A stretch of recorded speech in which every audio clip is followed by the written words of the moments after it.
Urush paytidagi fotokamera juda og'ir bo'lgan. Uni ko'tarishning o'zi qurol ko'tarish bilan deyarli barobar edi. 1940-yillarda Ikkinchi jahon urushi paytida AQSh armiyasi Kodak K24 deb nomlangan ulkan kameradan foydalangan. U asosan samolyotlardan turib yer yuzini suratga olish uchun ishlatilardi.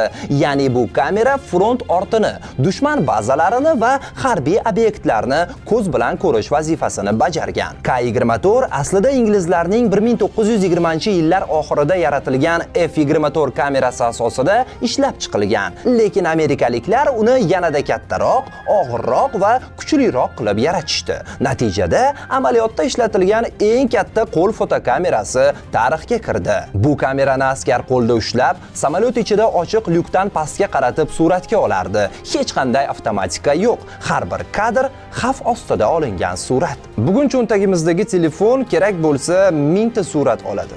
Lekin o'sha paytda aniq bitta kadr kerak bo'lsa butun bir urush taqdirini o'zgartirib yuborishi mumkin edi.